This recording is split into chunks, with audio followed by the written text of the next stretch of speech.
sekali kita ngaji kita tahu bahasa Arab sedikit-sedikit.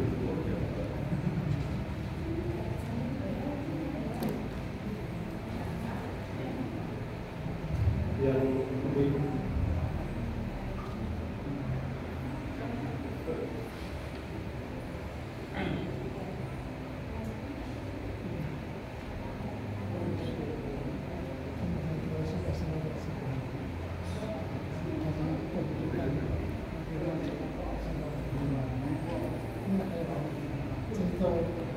Bismillahirrahmanirrahim. Assalamualaikum warahmatullahi wabarakatuh. Alhamdulillahirabbil alamin. Alhamdulillahilladzi ja'alana ummatan muhammadiyyatan ummatan wasatan linakuna syuhada bainan nasi yawmal qiyamah. Alhamdulillahilladzi arsala rasulahu bil huda wa dinil haqq liyudhhirahu 'ala ad-din kullihi wa kafaa billahi shahida. Wa asyhadu an la ilaha illallah wahdahu la syarika lah wa asyhadu anna Muhammadan 'abduhu wa rasuluh. Allahumma shalli 'ala Sayyidina wa maulana wa habibina Muhammad sallallahu alaihi wasallam wa ala alihi wa sahbihi wa tabi'in wa tabi'in tabi'in wa man tabi'ahum bi ihsan ila yaumiddin, amma ba'du. Jemaah sekalian yang kami hormati, kajian kali ini kita model sorogan, model ngaji kitab seperti yang kami juga lakukan setiap di pagi hari di masjid ini. Hanya beda kitab. Kalau pagi kita membaca hadis, maka di sini kemarin sesuai kesepakatan kita gunakan kitab Khulasatul Mujaddid. Sesungguhnya kalau saya sendiri lebih senang ngaji dengan kitab supaya lebih sistematis. Dikarenakan saya gunakan Ayyuhal Walad, di Candi Roto saya gunakan kitab Riyadhus Shalihin, di mana di Muntung ya, Riyadhus Shalihin. Sementara di Rembuyan saya gunakan Riyadhus Shalihin di Rembuyan, tapi di Candi Roto saya gunakan kitab Takrib. Nah, di sini kita gunakan Khulasatul Mujaddid supaya memperkenalkan kepada jamaah bahwa kita juga terbiasa bergaul dengan kitab. Jangan sampai jamaah Muhammadiyah tak kenal kitab. Meskipun belum bisa bahasa Arab, tapi kita terjemahkan satu kata pelan-pelan, insya Allah lama-lama akan terbiasa. Meskipun memang pertemuannya cukup jauh sama sekali, tapi minimal kita tahu dan pernah memegang kitab. Bahasanya tetangga kita itu ngelap barokah kitab. Siapa tahu kita berkahnya nanti ilmunya masuk, kalau baca kitab sudah bisa. Amin. Ya. Kalau jadi baca kitab dan semua itu hanya ada kasar. Maksudnya itu kalau kita sering tahu itu tidak bisa. Itu benar. Saya dulu itu kalau awal buat pesantren itu ada beberapa rekan yang ragu, kok kalau satu pakai bahasa Arab kabeh lho. Jadi masuk pesantren langsung dia bahasa Arab. Apa iso? Saya bilang dulu saya di Madin Madrasah Diniyah itu kelas 1 buat 3 4 SD, masih SD kelas 1. Saya langsung disuruh kitab.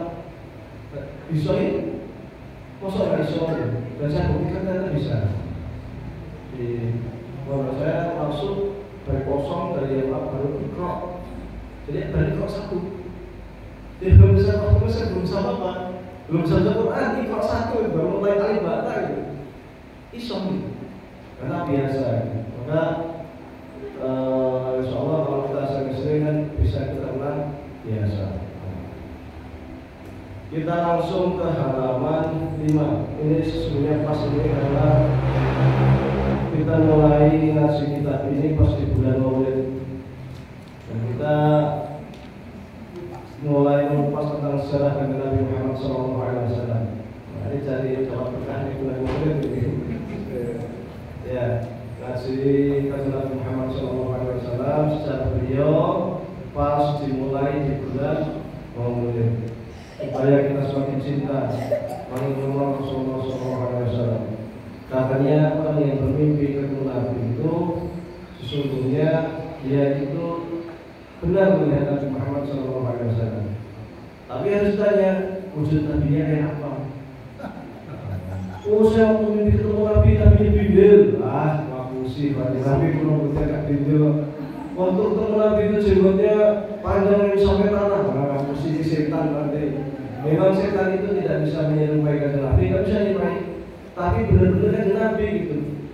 Maka kalau kita ingin mimpi ketemu Nabi ya harus tahu Nabi Muhammad termasuk ciri-ciri Nabi Muhammad kayak apa. Sampai kita kebanyakan kanjeng Nabi itu kayak gitu. Jadi ketika mimpi ketemu Nabi, berarti Nabi beneran itu. Bukan setan yang menjelma ngaku-ngaku Nabi. Kalau mimpi ketemu Nabi tapi kok ini geruk hitam kulitnya, bukan setan. Ya, Nabi nggak kayak gitu. Baik, ad-daur al-awwal nomor 5, halaman 5 nomor 5. Bab pertama. Ini mau kita bacakan baca bareng-bareng dulu kemudian diterjemahkan atau langsung kita terjemahkan. Kalau hadis kan biasa kita baca bareng-bareng karena hadis ya. Kalau ini kan bukan hadis. Baca bareng-bareng. Okay. Ikut ya. Min hayati Rasulillah sallallahu alaihi wasallam. Min hayati Rasulillah sallallahu alaihi wasallam. Sayyiduna Muhammad wa Rasulullah ilan nasi kafatan. Wa akhirul anbiya'i wa imamur rusuli. Kemudian ja'at bid-dinil islami la yaqbalullahu yawmal qiyamati dinan ghairahu wa huwa min nasri sadati Quraisyin asrafi qabilatin fi Makkah al-Mukarramati wa yattasilu nasabuhu bi Ismail bin Ibrahim alaihi salam. Kita terjemahkan min hayati Rasulullah sallallahu alaihi wasallam, min dari hayat kehidupan Rasulullah SAW, Rasulullah SAW. Kalau dalam bahasa Arab aslinya ini ketika kita menerjemahkan dalam bahasa Arab itu kalau ada min itu namanya huruf jar. Ketika ada huruf jar atau huruf apapun maka sekalimat kata setelahnya itu nyambung sehingga dia tidak dapat diterjemahkan independen. Termasuk dari min hayati, jadi terjemahnya bukan min dari hayati kehidupan Rasulullah, aslinya bukan seperti itu. Kalau menggunakan kaidah terjemahan kita kuning, sama dengan namanya hayati Rasulullah. Bukan?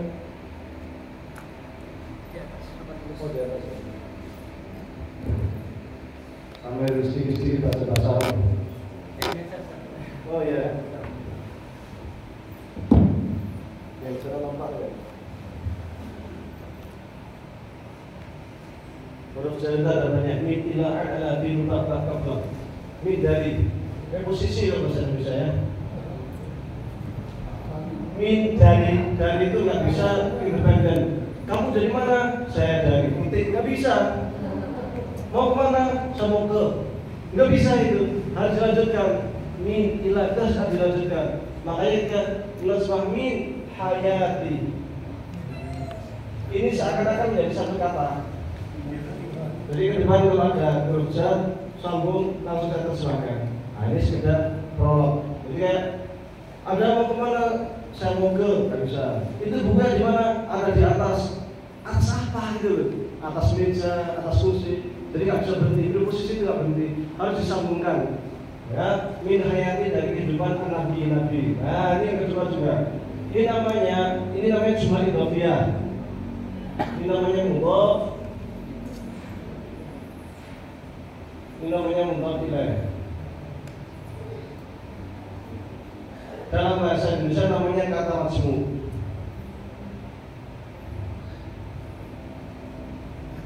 Kata majmu' itu dua kata yang digabung jadi satu. Pintu rumah, pintu sendiri, rumah sendiri digabung menjadi pintu rumah.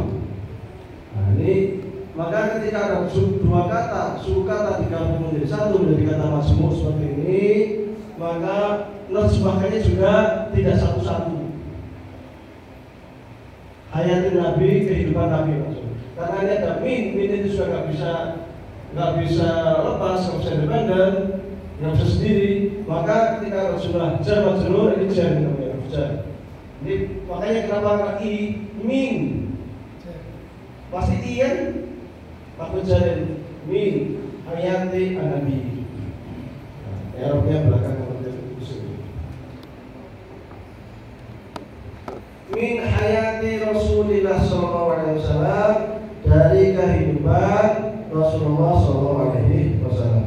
Siapa itu? Yaitu Sayyiduna, Tuhan kita, Sayyid. Jadi kalau kita memanggil Nabi Muhammad itu sering dengan kata Sayyid. Ada dalilnya enggak? Ada, dalam hadis dikatakan ana Sayyidul Anbiya wal Mursalin. Jadi ketika kita menghadap Allah dengan Sayyid itu boleh. Bagaimana kalau dalam sholat? Kalau dalam sholat yang dikuatkan bahwa dia tidak menggunakan Sayyid. Tapi di luar sholat boleh.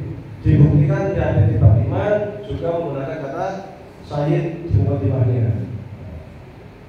Kalau menggunakan kaidah usul, kita gunakan al-aslu fi ibadah ta'abbud wal ittibah. Prinsip ibadah itu yang ikuti saja, maka jangan ditambah-tambah. Sayyiduna Muhammad, Tuhan kita siapa? Nabi Muhammad SAW. Beliau itu namanya isim dhamir.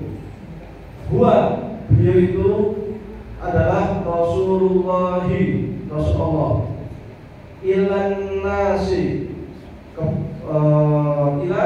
Ilan nasi kepada manusia. Yang bawa kompak bicara dulu, biar kalau ke depan ketemu lagi kata-kata lagi bisa tidak diterjemahkan.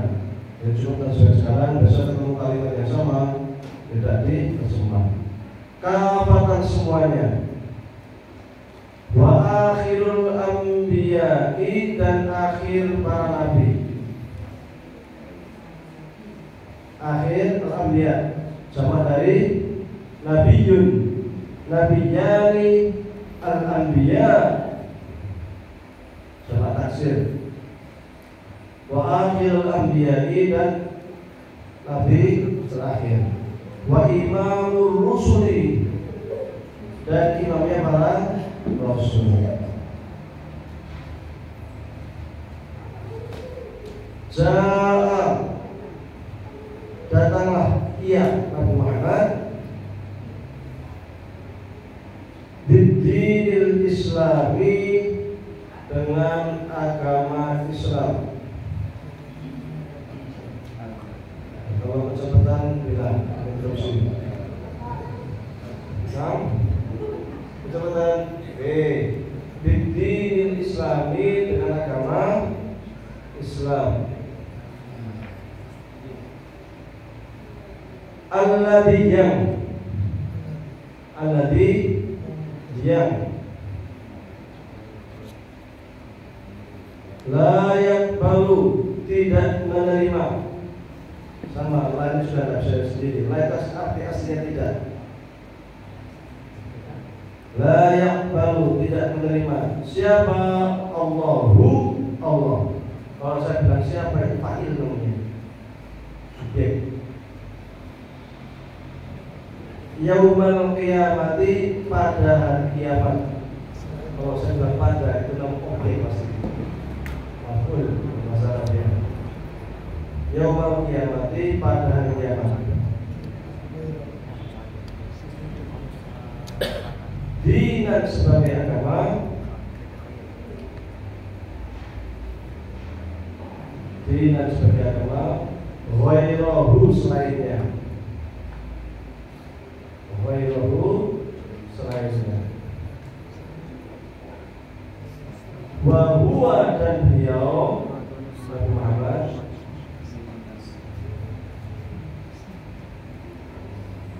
min nasri sadati Quraisyin. Nah, ini kayak tadi modelnya. Ada min, ya kan? Derajat, kemudian sadati Quraisyin ini jumlah idhofiyah semua. Maka penerjemahannya sudah digabung. Dari keturunan pembesar Quraisy. Dari keturunan pembesar Quraisy. Min dari nasri keturunan sadat pembesar Quraisy. Asrafi qabilatin, suku termulia.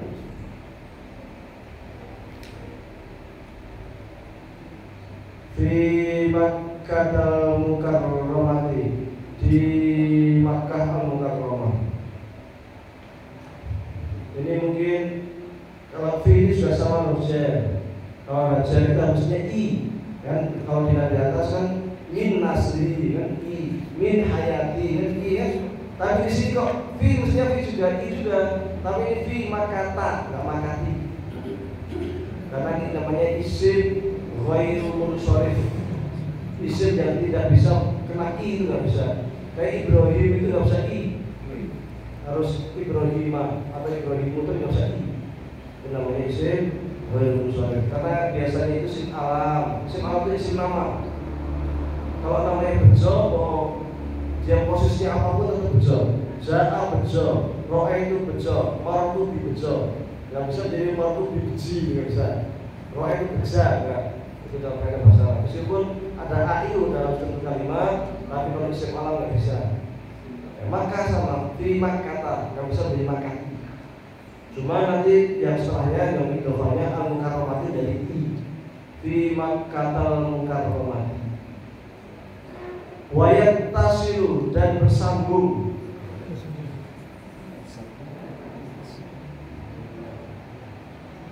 Opo nasabuhu, nasabnya.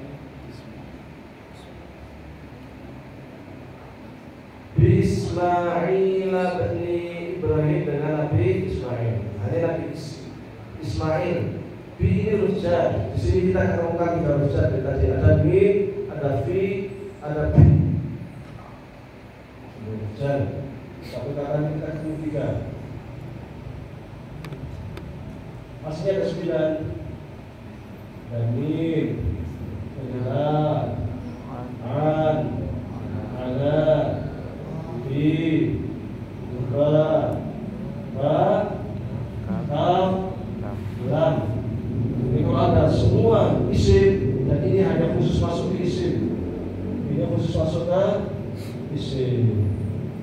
Kalau ada isim itu kata benda, isim itu kayak baju, meja, kursi, semua yang kata benda-benda ini namanya isim. Jadi min dari, ke ila, ke, an dari, boleh, ala atas, fi di dalam, ruba barangkali, ba dengan, kaf seperti, lam untuk, dari preposisi. Makanya setelahnya itu harus kata benda. Sama dari bahasa Indonesia juga sama. Di atas meja nggak bisa. Di atas pergi nggak bisa. Di atas makan, sedang makan nggak bisa. Mau kemana? Mau ke meja, mau ke mau ke tidur apa ya nggak bisa, dia harus setelah kita isim sama, nggak bisa diem, nggak bisa kata kerja, harus kata benda. Nah setelahnya harus i. Di sini kita temukan ada ilah nasi, maka ilah nasi kan dari atas min hati Rasulullah SAW Muhammad bahwa Rasulullah ilah, ya kan ada ilah kan, ilah nasi kan ilah itu ada makanya i. Wa akhir al-amri wa imamu rusuli sabi ad-dini kan ada apa? Min ilah an ala fil ba, ya kan ada ba i ba sabi dini al-islami alladzi la yaqbalullaha yaumal qiyamati tidak ghairu bahwa min nasli min ada min ada atas min ya sadati Quraisy asyrafi qabilati fi ada fi sanatu min ila an ala fi ba kaf lam ada fi juga wa yatasilu nasabuhu bi ada lagi bi cuma Ismailah bukan Ismaili. Jadi kata bunda itu tadi ada namanya isim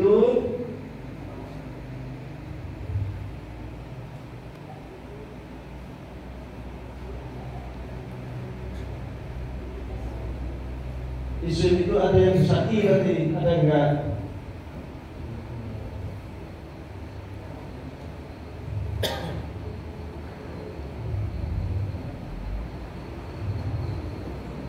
Ada namanya munsharif, ada munsharif. Munsharif itu yang bisa disorot, yang ada kata kerja, ada ininya, ada asal katanya. Kalau makan dari kata-kata mau makan, tidur, ketiduran, bisa kita bahan makan, bisa kita bahan itu namanya munsharif. Kalau munsharif itu isim yang tidak bisa dirubah-rubah. Isim nama, ya, nama orang. Ismail itu nama orang bukan nama Arab, tapi Ibrahim. Ibrahim itu bukan nama Arab. Orang ini aslinya orang Babylon, orang Irak. Nah itu sudah nggak bisa berubah. Makata itu nggak bisa berubah, ya, meskipun ada.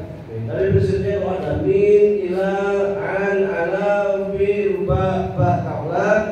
Kalau setelah itu ada isim, maka harus kasroh. Tahu isim dari mana? Tahu isim itu cuma dari tiga hal.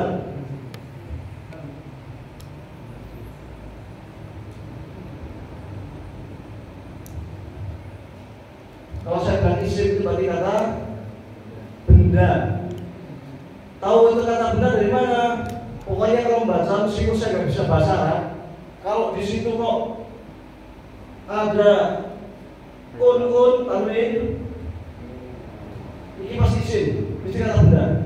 Madrasatun, kitabun, maktabun, ada kun itu mesti isim, mesti kata benda itu. Ya, meskipun saya nggak bisa bahasa Arab, ketemu kun, nah isim. Yang kedua nggak ada kun tapi ada al-madrasatu, al-maktabu, al-kursi, ada al-isim.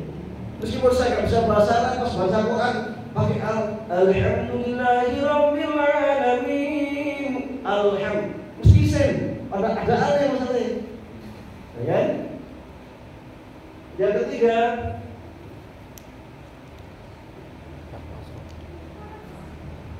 bisa dimasukkan huruf jar, dukhul hati jari, bisa dimasukkan huruf jar ini. Mi, ila, an, ada, fi, ba, kaf. Nah, nilai preposisi. Kemasukan kata-kata preposisi ini mesti isim. Preposisi kata-kata yang tidak bisa berdiri sendiri. Saya pergi ke sekolah, mesti setelah ke itu mesti kata benda. Setelah ke, nggak mungkin saya pergi ke telah makan, tidak mungkin. Jadi ini namanya preposisi. Baik. Min hayati Rasulullah sallallahu alaihi wasallam Sayyidina Muhammad. Kita mulai bercerita tentang seorang yang sangat mulia yang dilahirkan. Sebelum dilahirkan bahkan beliau sudah tertulis di Lauhul Mahfuz. Karena waktu itu Nabi Ibrahim ketika di dunia itu mengadahkan wajahnya ke langit. Pas mengadahkan wajahnya ke langit, lihat tulisan namanya Muhammad dan sangat mulia. Maka kemudian Nabi Adam bertanya, Allah, itu siapa ya Allah? Dari tulisannya saja sangat mulia sekali sampai tertulis di sisimu Muhammad. Itu siapa ya Allah? Maka Allah menjawab, itu adalah anak cucuku. Anak cucu namanya siapa ya Allah? Namanya Muhammad. Dia itu selalu disandingkan namaku dengan namanya, kan? Muhammad Rasulullah, Muhammad Rasulullah, Allah Muhammad, Allah Muhammad. Dia dijuluki dengan Habibullah. Dipuji-puji sama Allah sampai Nabi Adam bilang, ya Allah, kenapa ya saya ingin jadi umatnya Nabi Muhammad saja. Saya sampai bercita-cita, saya ingin jadi kalau memungkinkan saya jadi umatnya Nabi Muhammad saja lah. Tapi itu adalah anak cucunya Nabi Adam, jadi sangat mulia. Wa Rasulullah ila Rasul. Apa bedanya Rasul dengan Nabi? Rasul itu adalah utusan Allah, mendapat wahyu dan diberikan wewenang, diperintahkan untuk menyampaikan risalah kenabian. Itu namanya Rasul. Adapun Nabi itu sama dapat wahyu tetapi tidak diperintahkan untuk disampaikan kepada umatnya. Kok iso dapat risalah kok nggak dapat wahyu, nggak menyampaikan? Kadang yang namanya sebelum Nabi Muhammad ya, itu terkadang ada seorang nabi yang posisinya itu sekadar menguatkan risalah sebelumnya. Jadi menguatkan risalah sebelumnya. Contoh Nabi Samuel, contoh Nabi, ada yang mengatakan Yesaya itu katanya seorang nabi, tapi dia tidak membawa ajaran baru. Samuel juga tidak membawa ajaran baru, menguatkan apa yang disampaikan oleh Nabi Musa. Karena memang ada perbedaan antara umat Muhammad dengan umat sebelum Nabi Muhammad SAW. Sebelum umat Nabi Muhammad itu memang ada yang namanya ruhban atau ada pendeta, ada kiai. Tapi kiainya itu sering sekali menyalahgunakan wewenang, memerintahkan sesuatu dia tidak melakukan, atau menyelewengkan hukum-hukum yang ada di Taurat ataupun Injil. Jadi kiainya itu banyak yang jelas. Itu pada masa sebelumnya. Maka untuk menjaga tetap murni ajaran para nabi, para rasul, Allah turunkan rasul, setelah itu dijaga oleh para nabi. Beda dengan posisi Nabi Muhammad. Setelah Nabi Muhammad SAW itu sudah tidak ada nabi lagi. Tapi kelebihannya umat Muhammad bahwa banyak para ulama yang tetap konsisten memperjuangkan ajaran Islam, ajaran Al-Quran dan As-Sunnah, sehingga oleh Nabi Muhammad SAW dikatakan apa? Al-ulama'u warathatul anbiya. Tuh, al-ulama warathatul anbiya. Ulama itu pewaris para nabi. Karena memang nggak ada nabi lagi setelah Nabi Muhammad. Wa innal anbiya alaihi dinar wa dirham wa inna ma yatul ilm. Dan bahwasanya para nabi itu tidak mewariskan uang, dinar atau dirham, tetapi mewariskan ilmu. Jadi ulama posisinya itu kita itu pewaris nabi. Sama seperti zaman Bani Israil, nabi itu yang jaga risalahnya Rasul. Maka zaman Nabi Muhammad, umat atau ulamanya Nabi Muhammad yang jaga syariat Nabi Muhammad. Maka kemudian para ulama mengambil kesimpulan dari hadis Rasulullah SAW, la yastawi ummati al-dhalalah, la tastawi ummati al-dhalalah. Sesungguhnya umatku itu tidak mungkin mustahil untuk bersepakat dalam kesesatan. Dalam sebuah hadis kata demikian. Karena pasti akan ada ulama yang jagani ajarannya Nabi Muhammad, seperti fungsinya mirip dengan Nabi di zaman Bani Israil. Oleh karena itu kemudian para ulama meletakkan satu kaidah yang disebut dengan istilah ijma'. Apa itu ijma'? Yaitu kesepakatan para ulama. Ketika ada Quran, ada Sunnah, kemudian ada ijma', ada qiyas ya. Ijma' itu adalah kesepakatan para ulama dan itu dianggap sebagai bagian dari hukum Islam. Kenapa demikian? Karena umat Islam itu tak mungkin bersatu dalam kesesatan. Beda dengan ulama terdahulu Bani Israel, beda. Mereka itu kadang yuharifuna kalimah mawadhi'i dalam Al-Quran. Sering merubah-rubah ayat-ayat Taurat, berubah-ubah ayat Injil. Bahkan dalam surat Al-Baqarah juga disebutkan atamuruna an-nasa bil birri wa tansawna anfusakum wa antum tatluna al-kitab. Kamu itu wahai ruhban atau pendeta Bani Israel, kamu itu merintahkan kebaikan, kamu larang kemungkaran, tapi kamu sendiri melakukan itu.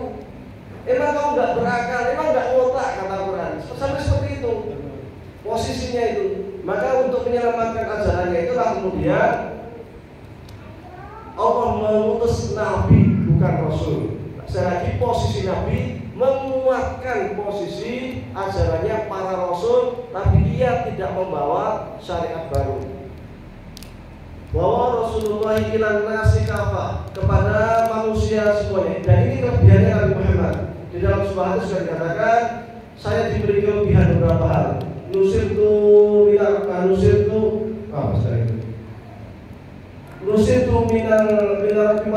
masih nota syahrin.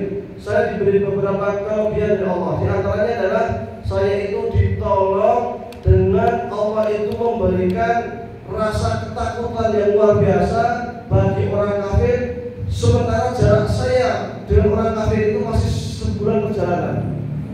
Jadi ketika Nabi Muhammad mau perang lawan Syam Romawi, baru mau berangkat itu tentara Romawi sudah ketakutan. Wah, pasukan Nabi mau datang ini. Iya benar itu. Itu terjadi seperti dalam perang Mu'tah. Terus terjadi pada perang apa lagi? Perang apa namanya? Zaturikok. Perang Zaturikok sudah Romawi. Itu kondisi waktu itu sangat panas. Tentara Romawi itu nggak nyangka kalau umat Islam itu akan datang. Kenapa? Kondisinya panas, paceklik. Umat Islam waktu itu bingung, mau perang itu ini gimana ya, mau perang kondisinya seperti ini, makanan nggak ada, masa kita akan berperang? Tapi kata Rasulnya kita berangkat.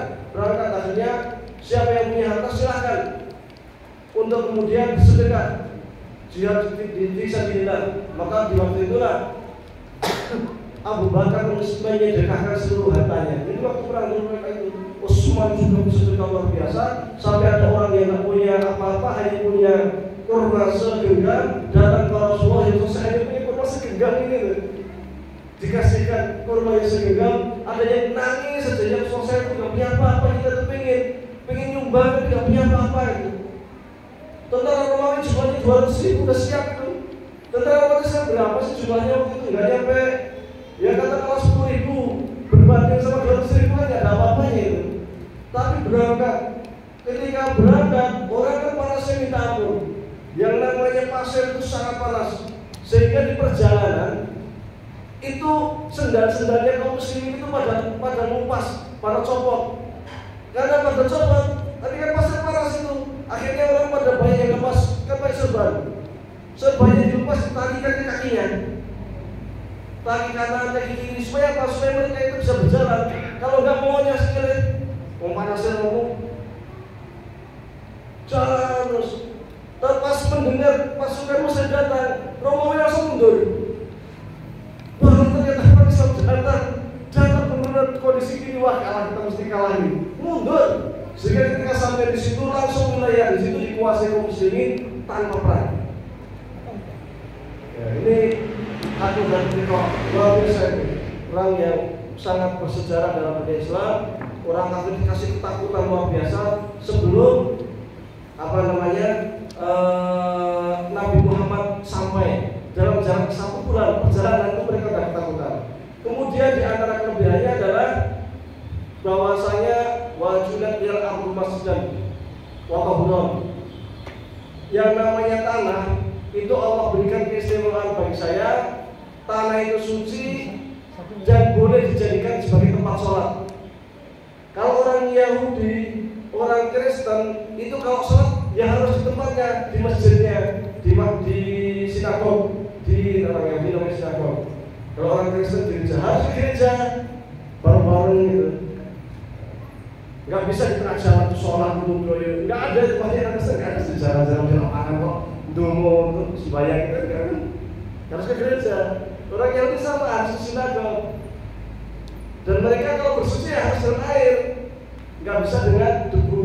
Tapi Nabi Muhammad diberikan keistimewaan wa ju'ilat liyal ardu masjidan, diberi keistimewaan bahwasanya tanah itu boleh dijadikan masjid dimanapun. Kalau di Mesir ada waktu azan lagi di taman, kalau orang pada wudhu di taman sholat tanpa sajadah tanpa apa-apa, langsung sholat keluar dari sholat langsung ikut jamaah katanya.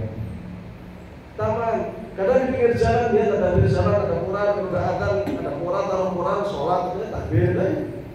Kadang orang lagi jualan gitu kan, azan tuh langsung sholat di tempatnya gitu. Jadi di mana pun bisa sholat. Dan kalau nggak ada air, wajib lihat atau masjid dan pulang dan suci boleh tayamum. Hanya umat Islam yang boleh bersuci dengan tayamum. Umat itu nggak boleh. Dan keistimewaan ketiga, dan saya itu Rasul sebelum saya diutus untuk kaumnya, sementara saya diutus untuk semua alam kafah. Maka disini dikatakan ilan nasi kafah, bukan hanya untuk Bani Israel. Nabi Musa itu untuk Bani Israel, Nabi Ibrahim itu hanya untuk kaum-kaumnya saja. Tapi khusus Nabi Muhammad bukan hanya untuk bangsa manusia bahkan, tetapi juga bangsa jin. Wa Rasulullah ilan nasi, kepada seluruh manusia kafatan. Jadi tidak hanya kepada satu suku Arab saja. Wa akhirul anbiya'i, dan nabi terakhir.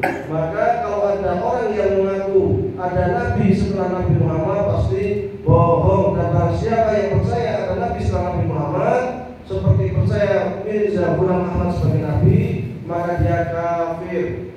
Ahmadiyah kalau dia meyakini Mirza Ghulam Ahmad sebagai nabi, maka kafir. Karena jelas Nabi Muhammad adalah akhirul anbiya wa imamur rusul, imamnya Rasul. Imam itu terdepan, pemimpin para rasul. Dibuktikan ketika Isra, Nabi Muhammad itu sampai ke Masjid Aqsa dan di sana memimpin sholat. Maunya siapa? Seluruh para nabi. Loh, ya karena beliau tidak pada meninggal, ya kan? Kok bisa? Ruhnya. Nah, maka di sini kemudian khilaf kata ulama. Loh, kalau rohnya Nabi Muhammad itu Isra-nya itu roh atau roh dan jasad?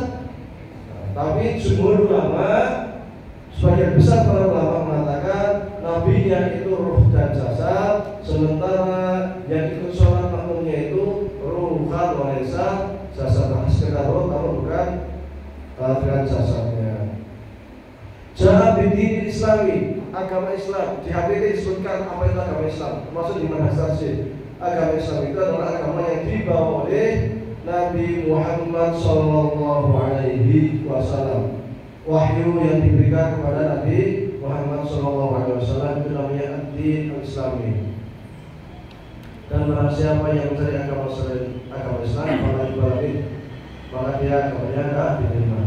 Allati la yaqbalu yaumul qiyamati dinan ghairah, di mana Allah takkan pernah menerima agama selain agama Islam. Bagaimana ketika sebelum Nabi Muhammad diutus? Adapun sebelum Nabi Muhammad diutus yang mengikuti nabinya. Tetapi setelah Nabi Muhammad diutus, berarti syariat-syariat sebelum Nabi Muhammad itu mansukh, terhapus, dan semua harus mengikuti syariatnya Nabi Muhammad. Dan itu tertulis di Taurat dan tertulis di Injil. Maka di dalam surat As-Saff dikatakan, ya Bani Israil, inni Rasulullah ilaikum musaddiqan lima baina yadayya minat Taurati wa mubashiran bi rasulin ya'ti min ba'di ismuhu Ahmad. Jadi Nabi bisa mengatakan kepada kaumnya, saya ini menguatkan ajaran Taurat. Di Kristen namanya perjanjian lama. Dan membawa Injil, kalau di Kristen namanya perjanjian baru. Jadi di Kristen itu dipakai Taurat sama Injil contohnya. Di Al-Quran menguatkan sama. Jadi Nabi Isa mengatakan, saya itu datang untuk menguatkan ajaran Taurat dan membawa Injil. Juga memberitahukan kepada kalian bahwa kelak di akhir zaman akan ada nabi terakhir yang bernama Ahmad. Itu kan Muhammad bin Ahmad. Jadi Nabi Muhammad itu di dalam sebuah hadis punya banyak nama. Nama di antaranya adalah Fa'ana, kata Imam Fa'ana Muhammadun wa Ahmadu wal Aqib. Jadi kalau ada yang bilang Al-Aqib benar, yang bilang Toha juga benar, wa Qasim benar. Itu nama-nama lain daripada Nabi Muhammad sallallahu alaihi wasallam. Alladzi la yaqbalullahu yaumal qiyamati dinan ghairahu, agama selain Islam. Dan orang-orang yang Yahudi Nasrani itu mereka sangat paham dengan ciri-ciri Nabi Muhammad. Jadi Nabi Muhammad itu sudah ada tertulis di Taurat dan di Injil. Ada sebuah cerita Salman Al-Farisi. Nah, dengar ya. Salman Al-Farisi ini dulu dia itu aslinya anak kiai. Kiainya orang Majusi, yang nyembah api di Iran sana. Di Gus bahasa kita itu anak kiai ya. Karena anaknya kiai yang suka nyembah api jadi kosong. Nah, si Gus Salman ini waktu masih kecil waktu itu, masih umur remaja, masih 8 tahun, 9 tahun, dia dikader sama bapaknya supaya kalau besar itu menjadi pendeta, menjadi kiai di kalangan orang Majusi, nyembah api. Tapi si Salman ini orangnya agak kritis. Masa api kok disembah? Ngapain nyembah api ya gitu? Ketika diajari ajaran-ajarannya Zoroaster atau ajarannya Majusi atau apa, itu sering goib, saya nggak masuk. Sekarang waktunya ngaji, nggak mau ngaji. Males itu ngaji. Kenapa? Mau nyembah api itu. Akhirnya bapaknya sebel, ini bocah nakal banget mau dikat terus jadi kiai malah suruh ngaji nggak mau gitu. Akhirnya anak ini karena sering keluyuran ditangkap sama bapaknya, dipasung, taruh di kamar, diket. Pas taruh di kamar diket, bapaknya ini punya pembantu, pembantunya ini sangat sayang sama Salman. Karena sangat sayang sama Salman, melihat Salman dipasung, musaki teman dipasung kan, akhirnya dilepas. Pas dilepas sama pembantunya lari ke Palestina. Dari Iran ke Palestina. Sampai Palestina, dia berpikir saya akan mencari agama yang sesuai dengan fitrah saya, masuk akal, masuk api disembah-sembah, masuk akal belas. Cari agama yang menurut kita yang benar. Maka kemudian dia masuk di Palestina banyak gereja, banyak mengikuti agama Nasrani. Sampai sekarang saya pernah ke sana, sempat masuk ke gereja Kiamat juga, gereja tua yang dibangun kaum Hawari, murid-muridnya Nabi Isa di Bethlehem. Nah, sampai sana kemudian kan banyak orang Kristen, dia tanya-tanya ini ajaran apa? Ini ajaran mengikuti ajaran Nabi Isa alaihissalam. Mulailah dia diajak masuk gereja, ikuti itu ternyata perintahnya baik-baik, suruh menyembah Allah, suruh beribadah, suruh silaturahmi, cinta seorang fakir, seorang miskin. Ada senang dia, makanya dia kayak benar. Maka dia kemudian ikut Kristen. Nah, di Kristen kan ada zakat, sama kayak kita zakat itu. Cuma zakatnya dikasihkan ke pendeta, kasih pendeta. Nah, nanti pendetanya akan bagi-bagi. Dari masih ke pendeta, pendetanya dibagi-bagi duitnya ke orang fakir miskin. Setelah lama dia dan pendetanya, orang membayar zakat, apa macam-macam, dia curiga ini zakat yang masuk 100 juta, yang keluar 2 juta, 5 juta, mana ini gitu kan? Diselidiki sama-sama ini. Lama-lama tahu ternyata pendetanya korupsi. Akhirnya itu disimpan ternyata itu di sebuah gudang itu, di gudang. Karena disimpan di gudang, mangkel kasih sama Al-Farisi. Wah, ternyata penipu ini. Akhirnya dia umumkan ke jamaah gereja, ini pendeta yang mencuri, koruptor ini, itu duit yang masuk kalian sekian, yang keluar ke pakai mesin sekian, sebenarnya kok disimpan tuh, di gudang situ. Jamaahnya kan penasaran, ngosok pendeta yang korupsi, nggak mungkin lah. Akhirnya dicek di gudang, bener, kumpulan uang yang di masyarakat jamaahnya itu buahnya terkumpul di situ. Marah semua, ternyata koruptor ini, akhirnya mereka marah besar, pendeta yang dibakar hidup-hidup rame.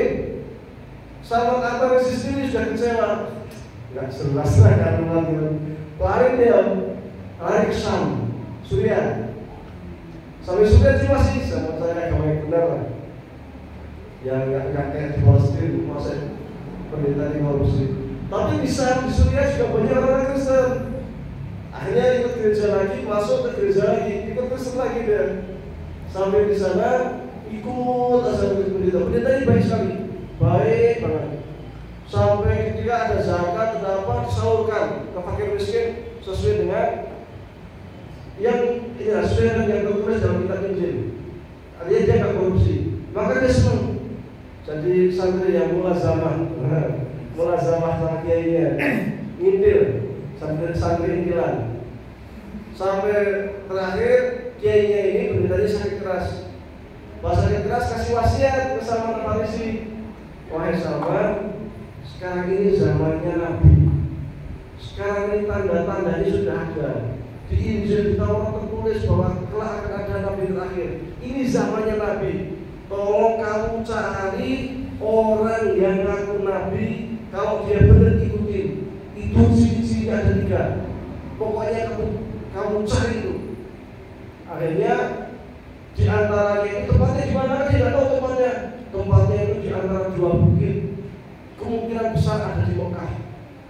Kemungkinan besar. Akhirnya dia nungguin kiainya sampai kiainya meninggal dunia, dia rawat, dia kuburan, baru dia mulai mencari. Akhirnya benar ini zamannya Nabi, saya akan cari sesuai pesan guru saya kan gitu. Karena gurunya tahu di Taurat di Injil tertulis akan ada Nabi terakhir yang namanya Nabi Muhammad, sebenarnya begini. Akhirnya dia berpegang teguh kepada ajaran kiai, itu dia mau ke Mekah. Jalan ke Mekah, sampai di jalan dirampok. Setelah dirampok ternyata dia itu ditangkap, dijadiin budak. Wah, akhirnya jadi budak dia. Jadi budak tuanya dalangin lah, yang penting harus kerja sama tuanya lah. Tapi di hatinya masih ingin mencari Nabi terakhir. Nah, ketika dia budak lama-lama, tuanya itu kemudian bosan sama Salman, tak jual ya. Akhirnya si Salman ini dijual, dibeli oleh seorang saudagar dari Madinah yang agamanya Yahudi. Akhirnya dia ikut sama tuanya ke Madinah. Di Madinah jadi budak, suruh garap kurma. Kerjaannya dia ngolah kurma. Ya kalau kurma itu ya kalau waktunya dinikahkan atau apa saya itu dikawinkan itu stop dirawat, kasih pupuk, diairi gitu. Itu kerjanya sama teman di situ. Sampai di Madinah itu sering ada sering dengar isu orang Madinah itu di situ ada beberapa kelompok. Ada kelompok Kristen, ada Yahudi, ada Nasrani. Tapi Nasrani nggak banyak. Yang banyak itu Yahudi sama orang Arab. Jadi orang Arab itu ada suku, namanya suku Khazraj sama suku Aus. Lah, orang Yahudi ini menguasai ekonomi Madinah. Saya mau cerita lagi ya. Pokoknya suku ekonomi Madinah dikuasai. Di situ ada pasar, di Madinah itu pasar. Pasar itu yang punya yang saudagar besar itu Yahudi kabeh. Ya, akhirnya dan perang dingin antara yang semua orang Arab itu suka benci-bencian lah, tapi ya orang Arab kan merasa pribumi, sementara orang Yahudi pendatang tapi menguasai ekonomi itu sengit jadinya orang Arab itu. Nah, orang Yahudi sendiri juga sengit, gak suka sama orang Arab. Sampai orang Yahudi itu pernah bilang gini, itu kira-kira 3 tahun sebelum Nabi Isa itu. Bilang gini, awas aja kalian orang Arab ini. Nanti kalau datang Nabi baru, Nabi terakhir kita akan ikut nabi terakhir, kalian wahai orang Arab akan kita usir. Nah, orang Indonesia ngomong gitu. Ini sih sama dengan juga penasaran. Loh, di sini juga ternyata orang Yahudi lagi nunggu nabi terakhir. Lagi nunggu nabi terakhir. Karena ada di Taurat sama di Injil itu akan ada nabi terakhir. Orang Arab awalnya nggak begitu lah. Karena orang Arab nggak pernah, nggak tahu status nabi itu apa, itu nggak paham itu. Karena kan mereka nggak pernah, bukan yang di Madinah itu bukan mengikut orang-orang atau agama Samawi. Cuma sebagian yang berhala atau apa macam-macam lah. Jadi nggak paham apa itu nabi. Sampai suatu kali ada orang Arab Madinah itu yang dagang ke Mekah. Di Mekah ada informasi ada nabi baru namanya Muhammad, kan ada nabi gitu ya. Ketika dia dengar dia harus ingat, orang yang di Madinah itu pernah bilang pokoknya nanti kalau ada nabi baru kita akan ikut, orang Arab Madinah mau diusir semua. Wah, dia langsung cepat-cepat pergi ke Madinah. Pergi ke Madinah, langsung pembesar-pembesar semua Aus, semua Khazraj dikumpulin ini rapat darurat penting ini gitu. Penting ini, karena ada apa nih? Ini barusan saya dari Mekah. Saya di Mekah itu ternyata saya dengar informasi ada orang yang ngaku nabi namanya Muhammad. Dia membawa risalah kenabian. Kalian pernah dengar nggak orang-orang Yahudi mengatakan kalau nanti datang nabi baru, nabi terakhir, maka kita akan ikuti dan orang Arab pun akan kita usir. Orang Arab masih ingat, oh iya benar ini. Jangan-jangan ini yang sering dikatakan orang Yahudi. Kalau itu bisa saja. Orang Yahudi itu punya sifat egonya tinggi, egoisnya tinggi. Kita cek kebenarannya. Kalau memang benar, kita masuk Islam duluan. Kalau kita sudah masuk Islam duluan, pasti orang Yahudi gengsi, tidak mau masuk Islam. Gengsi pasti. Kita masuk Islam duluan, gantian nanti mereka bisa begitu. Akhirnya diutus 2 orang untuk ke Mekah. Ke Mekah mencari informasi terkait dengan adanya nabi baru ini. Akhirnya mereka tanya-tanya orang Mekah. Orang Mekah selalu jawab, wah bohong itu. Yang ada itu tukang sihir. Nggak ada itu nabi itu bohong gitu. Pokoknya kalau kamu tak mau dengar nanti ada orang yang ngaku nabi, segera tutup telingamu. Bahaya. Kalau dia sudah baca mantra-mantra sihirnya, pasti ikut kamu, begitu.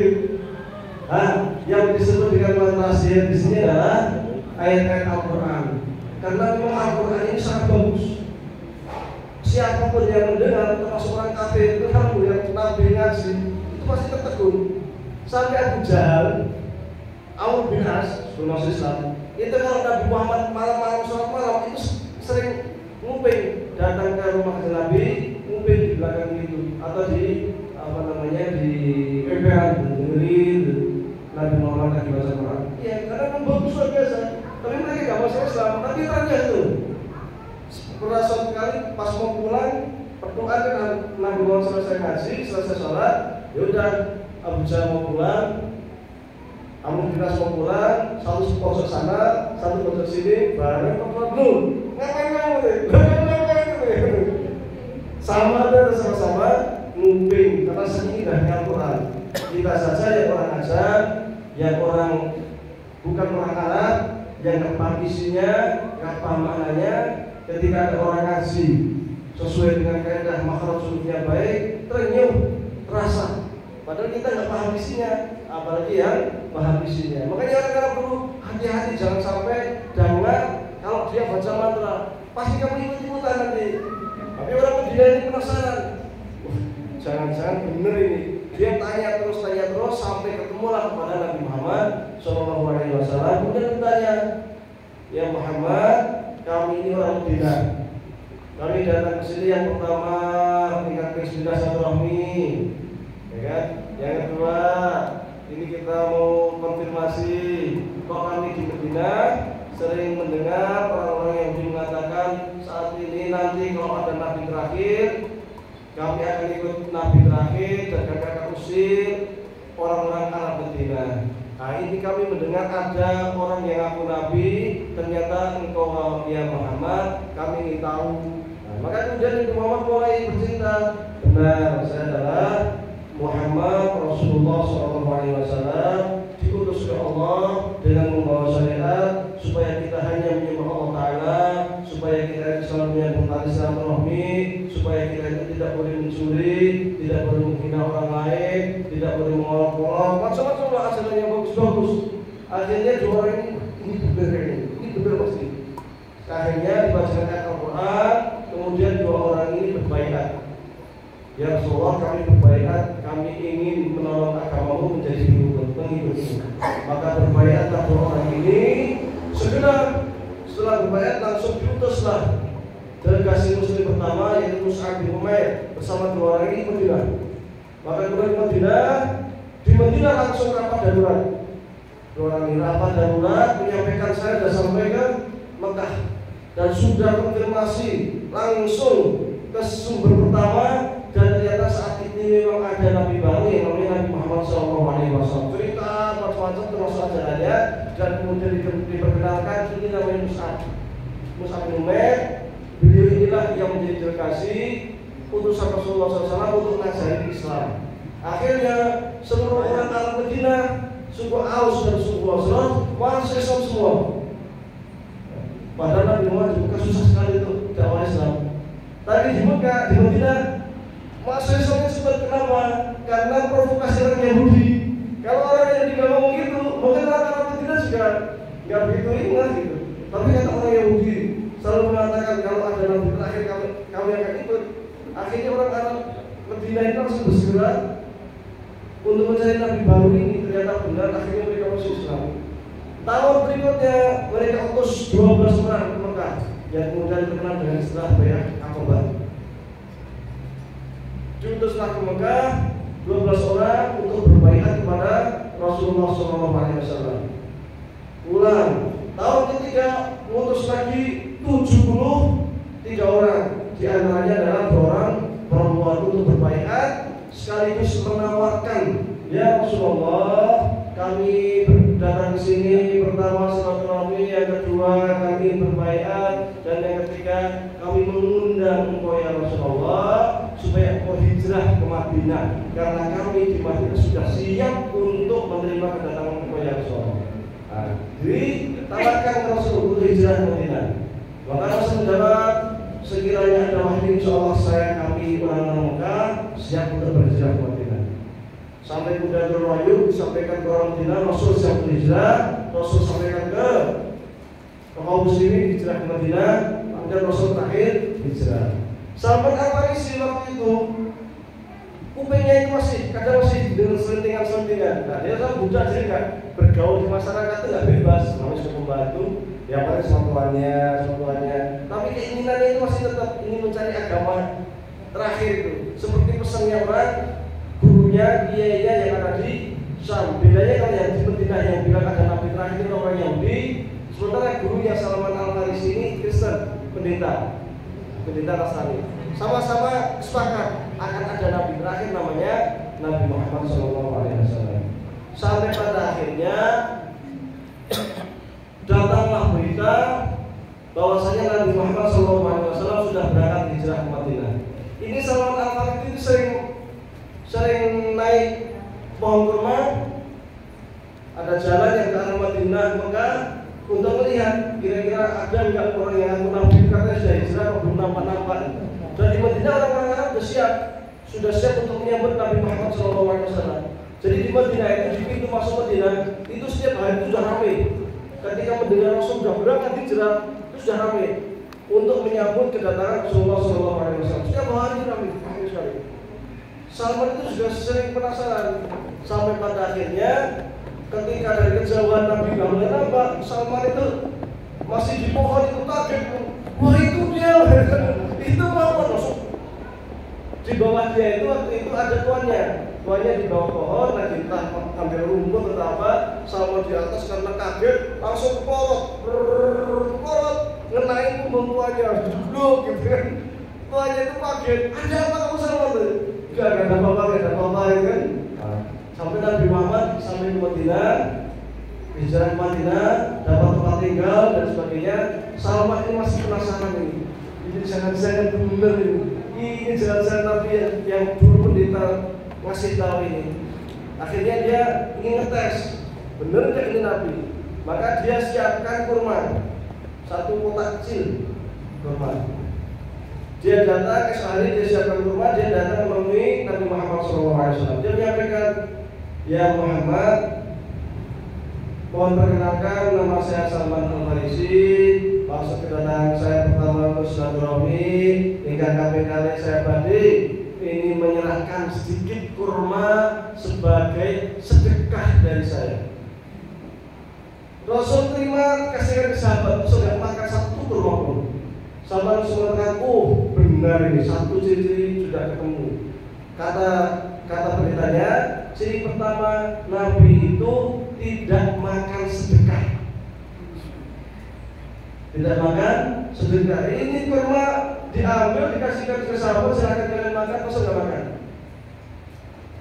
Nah, 1 centang. Besok kita siapin lagi kurma, nemui lagi, ya Muhammad, ini ada sedikit kurma dari kami, hadiah untuk engkau. Beliau terima, beliau makan, baru beliau kasih ke sahabat. Wah, langsung makan ini. Berarti ini ciri-cirinya yang kedua cocok. Karena ciri yang kedua, yang namanya Nabi terakhir itu, 1 tidak menerima apa? Ya, dan yang kedua tidak menerima hadiah. Tidak menerima sedekah yang pertama, yang kedua menerima hadiah. Nah, itu ketika dapat atas nama hadiah diambil dimakan, baru diserahkan ke sahabat. Ini udah benar nih, dua ciri sudah ketemu. Tinggal 1 ciri. Besok datang lagi sama ini, datang. Tapi yang ini kali ini agak lain, nggak bawa apa-apa, nggak bawa apa-apa. Cuma Rasul gini, setiap Rasul menghadap ke sana, Salman itu putar ke belakang sini, ke belakangnya Nabi. Setiap Rasul belok sana, itu putar lagi ke belakang. Terus Rasul senyum, ini Salman ini pasti ingin mengetahui apakah saya itu punya ciri-ciri kenabian atau tidak. Maka Rasul buka sini ya, Rasul buka jubahnya, dan di tengah Nabi itu, sini antara 2 punggung ini ada semacam daging kecil bulat, yang itu dianggap sebagai stempel kenabian. Maka Salman ketika di belakang langsung ditunjukkan gini, kemudian ditutup lagi. Langsung saat itu sudah Salman mengatakan, ya Muhammad, asyhadu annaka Rasulullah. Wahai Muhammad, saksikanlah bahwa engkau adalah Rasulullah SAW. Seketika juga langsung masuk Islam, karena 3 ciri-cirinya yang disampaikan oleh ibunya itu ada semua pada diri Nabi Muhammad SAW, yaitu tidak menerima sedekah, menerima hadiah, dan di punggung sini ada stempel kenabian. Ini berita Salman ini itu kalau mau ada Nabi terakhir dapatnya dari orang Kristen, dari pendidikan Kristen. Di sisi lain orang Yahudi Madinah, mereka juga sudah tahu akan ada Nabi terakhir di masa itu yang ternyata adalah Nabi Muhammad SAW. Jadi ada kesamaan baik orang Kristen yang di Syam sana maupun orang Yahudi di Madinah, ada satu kesamaan, yaitu bahwa kelak akan ada Nabi terakhir, yaitu Nabi Muhammad SAW. Dan ternyata setelah Nabi Muhammad SAW itu, dari kalangan Bani Israel sampai sekarang tidak ada seorang pun dari mereka yang ngaku Nabi. Ngaku ada Nabi baru itu tidak ada, yang bisa diikuti, yang punya mukjizat tidak ada lagi. Dan sampai sekarang mereka masih yang tidak percaya dengan Nabi Muhammad, masih menunggu Nabi terakhir. Wah, nanti kalau ada Nabi terakhir kita ikuti. Padahal Nabi terakhir sudah datang. Orang yang di Madinah ketika lihat Nabi Muhammad, semuanya tahu ini Muhammad ini yang tertulis di Taurat ini. Ini benar ini. Cuma mereka gengsi. Ya itu tahu nama yang guna apa? Jadi mereka itu tahu kalau Nabi Muhammad itu seorang nabi, seperti mereka itu tahu kalau punya anak kembar, ini si Fatimah, ini si Hafsah. Mereka tahu orang tua, ini Fatimah, ini Hafsah. Karena ciri-cirinya udah biasa, udah ada gitu. Udah tiap hari serawung. Orang Yahudi karena biasa baca Taurat, tahu persis ini masih nabi asli ini, persis seperti yang diberitakan di Taurat. Cuma mereka gengsi. Nah itu gengsinya itu yang menyebabkan mereka itu banyak dari mereka yang tidak masuk Islam. Oke, itu sudah 1 jam. Alladzina yaquluna yaumil qiyamati dinan ghairah, yang Allah itu tidak akan pernah menerima agama lain selain agama Islam. Islam itu dari kata istislam atau menyerahkan diri. Wa huwa min nasi sanad Quraisy. Beliau itu dari keturunan suku Quraisy atau pembesar atau apa ya? Ya, pembesar suku Quraisy. Jadi sangat mulia Nabi Muhammad, keturunan orang mulia. Orang mulia itu belum tentu kaya. Sekali lagi, orang mulia itu bukan berarti orang kaya. Bilal itu ayahnya Nabi Muhammad juga bukan orang kaya. Abdullah itu bukan orang kaya. Kalau Abdul Muthalib agak lumayan lah. Tapi Abdullah sendiri bukan orang kaya. Makanya ketika Abdullah itu meninggal dunia, Aminah juga hidupnya ada pas-pasan gitu. Karena memang bukan orang kaya. Tapi terhormat. Semua orang berhormat sekali kepada Abdul Muthalib. Abdul Muthalib itu kerjanya apa? Kalau haji, musim haji, jadi haji itu ajaran Nabi Ibrahim. Zaman jahiliyah orang sudah haji tetap. Cuma doa-doanya banyak disarankan. Yang mestinya labbaik Allahumma labbaik, ya tetap labbaik Allahumma labbaik, tapi ditambah lagi ya Allah labbaik, ya Musa labbaik. Itu yang namanya musyrik kan. Tetap tawaf, tetap itu ajarannya sisa ajaran Nabi Ibrahim. Yang kerjaannya Abdul Muthalib itu apa? Kalau sudah mendekati musim haji, dia punya kendi. Kendi banyak sekali. Nah kendi-kendinya itu ditaruh di samping Ka'bah, dijajal, diisi air zam-zam. Jadi siapapun nanti yang berhaji silahkan meminum, silahkan. Dan orangnya sangat lumang, sangat dermawan. Apapun kalau ada yang butuh bantuan kasih ya kasih. Makanya orang sudah sangat segan kepada Abdul Muthalib. Asrafi qabilatin fi Makkatul Mukarramah, fi Makkatul Mukarramah. Jadi dianggap suku yang paling mulia. Mulia itu ya dari silsilah nasabnya dia, dari sikapnya dia. Jadi sikapnya orang-orang Quraisy itu memang kalau dari sisi akidah macam-macam ya. Ada yang Hanif itu mengikuti syariat Nabi Ibrahim. Tapi banyak juga yang nyembah berhala. Tapi bukan sisi situnya. Asrafnya itu adalah mereka itu terkenal orang baik dan terkenal orang dermawan. Orang suku Quraisy sangat dermawan. Kalau ada tamu, kasih semua apa saya di rumah dilari gitu. Orang Quraisy itu dermawan sekali. Dan mereka itu tidak suka mendolimi orang. Dan kalau ada orang yang didolimi, orang Quraisy itu masuk di depan untuk membela yang lemah. Ini suku Quraisy. Maka terkenal sekali, sudah sukunya besar, orang-orangnya itu akhlaknya baik-baik. Kalau dari akidahnya ya banyak rusak akidahnya, tapi dari sisi ini itu baik-baik. Termasuk kalau di orang Arab kan ada yang suka jadi pelacur, jadi apa macam-macam yang rusak-rusak lah. Ini orang suku Quraisy itu masuk yang paling aman. Nah, ini hebatnya ini. Jadi makanya terhormat suku Quraisy ini. Wa yatasilu nasabuhu bi Ismail. Dari Nabi Muhammad itu nasabnya ke sampai Ismail.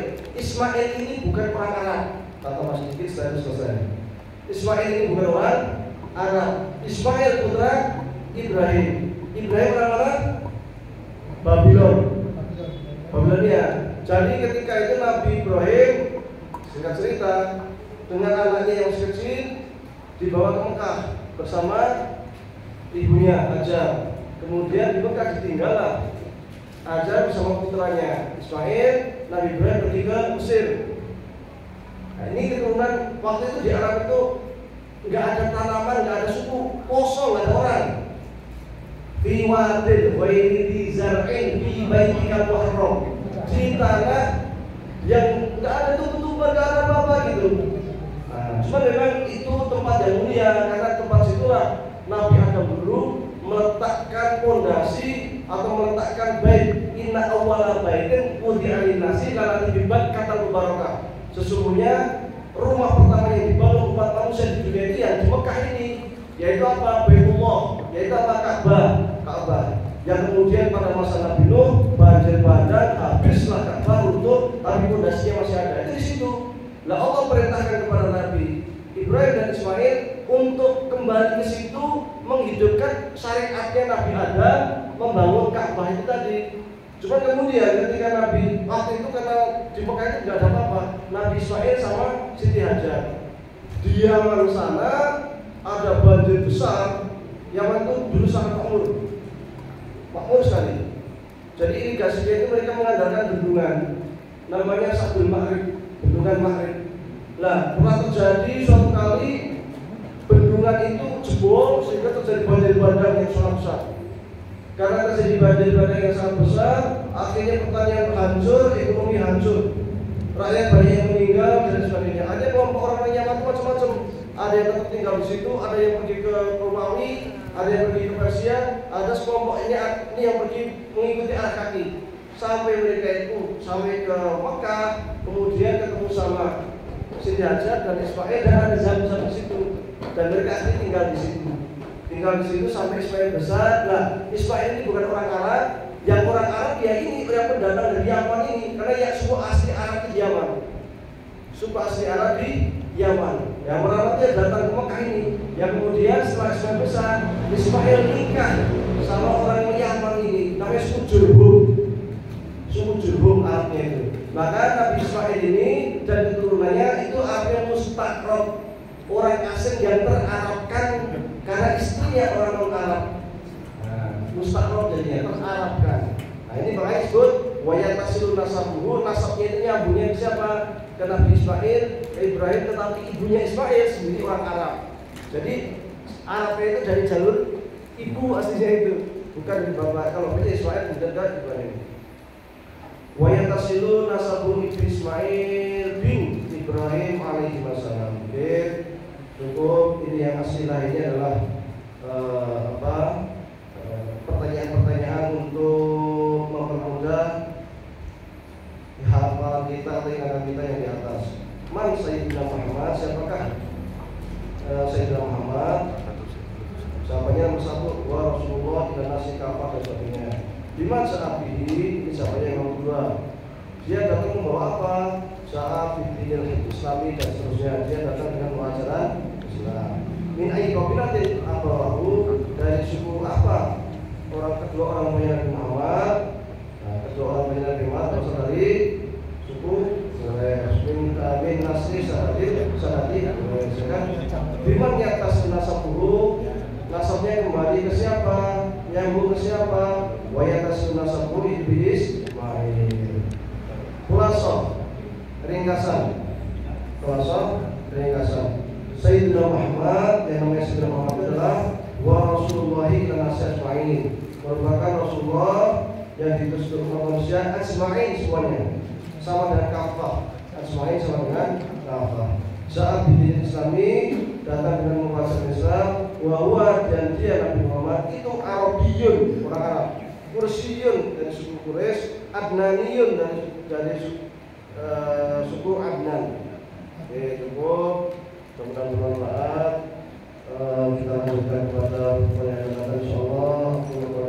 Apa bertanya? Kalau ada silakan.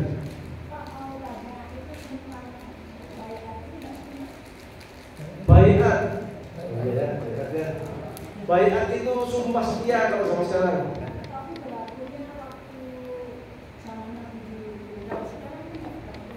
Sekarang berlaku kita bersyahadat, kita berbaiat. Ketika kita mengatakan asyhadu an la ilaha illallah wa anna muhammadar rasulullah, itu kita berbaiat. Kita mengakui tidak ada Tuhan selain Allah dan Nabi Muhammad adalah Rasul Allah. Itu kita berbaiat. Cuma dulu berbaiatnya gini. Kalau Rasul waktu datang ke utusan Madinah, itu kan 2 orang yang pertama, yang kedua 12 orang. Itu 12 orang itu tumpuk-tumpuk tangannya itu. Kan kita mau main home team fighter. Makanya dalam Al-Quran dikatakan yadullah fawqaidihim. Jadi tangan Nabi Muhammad bawa atas dengan tangan Allah paling atas. Kan disertakan gitu. Yadullah fawqaidihim. Ketika bersumpah Rasul mengatakan asyhadu an la ilaha illallah wa anna muhammadar rasulullah. Setelah itu baru kami mengikuti Nabi Muhammad, bahwa tidak ada Tuhan Allah, Nabi Muhammad Rasul Allah. Kami tidak akan melakukan perzinahan, kami tidak akan mencuri, kami tidak akan berbuat zalim, kami akan selalu bersilaturahmi. Ya, ajaran Islam, prinsip-prinsip Islam itu disumpahkan di situ. Termasuk kami akan selalu membela Nabi Muhammad SAW sampai titik darah penghabisan. Itu baiat. Enggak, waktu itu karena memang kondisi kan untuk istilahnya itu memperkuat posisi bahwa kita itu benar-benar. Nah kalau sekarang baiatnya pakai Al-Quran biasanya di anggota dewan, di DPR, disumpah asyhadu alla, itu baiat itu. Baiat, itu di baiat itu. Nah di Muhammadiyah juga kemarin kan baru di baiat itu pengurusnya itu. Ucap, ya kan, sumpah setia kami pengurus, nah, gitu kan itu. Nah itu baiat itu. Jadi sumpah setia itu namanya baiat. Ya, itu yang belakang tadi mau nanya apa?